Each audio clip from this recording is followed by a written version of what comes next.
Millennials and Gen Z continue to be a growing force in the investing world following the initial spike in the pandemic. This comes as investing itself has become convenient and accessible through the rise of investment apps. However, easy investment doesn't necessarily mean smart investment, at least according to the pros in the field, because when it comes to your money, trusted advice and research is key to making the right moves. Well, joining us now to give us his advice when it comes to investing among millennials and Gen Z is Brendan Caldwell, Director of Caldwell Securities Ltd. Brendan, welcome back to Forum Daily. Thank you, Nima, and happy Canada Day. Happy Canada Day. Now, as I mentioned, a lot of millennials and Gen Z are investing through investment apps, and a lot of the times they're not getting the expert advice they need to let their money grow. So what is the true cost of investing on your own, Brendan? I think the cost is in not having a way of bouncing your ideas off of and testing them for consistency.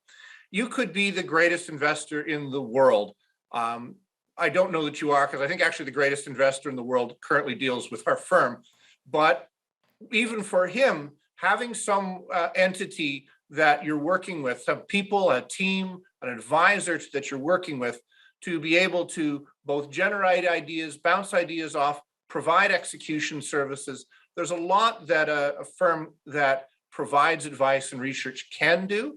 So if you are indeed the best investor in the world, and I'm wrong about my client, what you still need is a way to keep you consistent.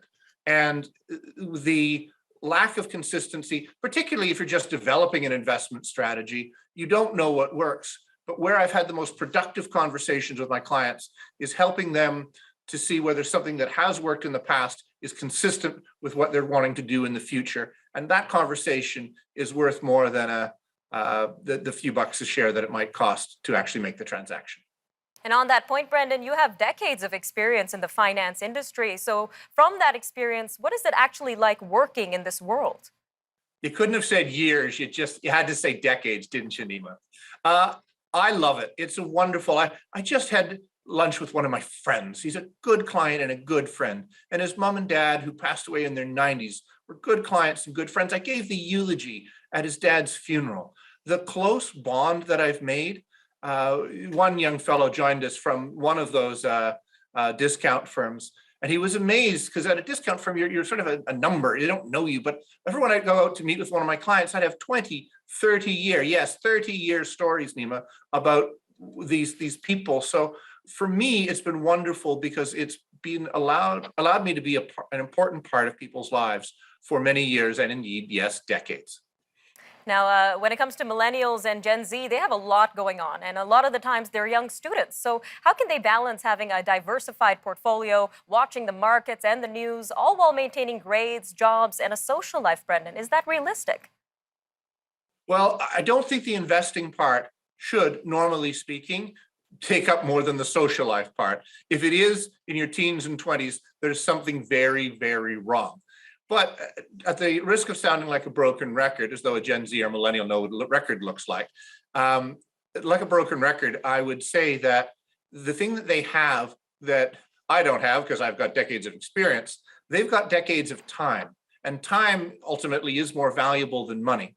So the best thing for them to do is whatever they slightly can't afford, if it's 50 bucks a month, 100 bucks, 500 bucks, put some money away on a regular basis and allow it to grow. Because if nothing else, it'll allow you to think more clearly about the next purchase or the next opportunity or issue that arises. If having a little bit of money set aside that dollar cost averages its way into growth, that's the great advantage they have. All right, Brendan, about a minute left here, but let's get into the types of investments out there. We're seeing a lot of popularity among this demographic when it comes to cryptocurrencies. So what is the difference between investing in the stock market versus crypto, and is there a better choice between the two? Well, I think we're at that phase, and I think we've talked about this before, where the first generation of cryptocurrency is crashing like the first dot-coms crashed 20 odd years ago. It's never my father has a wonderful expression, a little morbid, but it's the second mouse that gets the cheese. Think about it for half a moment. So that in this first generation, we've seen it have a big run up and a big crash. And I can't tell you that the crash in crypto is over, but the blockchain cryptocurrency technology will, I believe, power the coming decades. So having some exposure to that as part of one's overall portfolio, I think makes some sense. I don't think it's a dichotomy, this or that, technology or the stock market.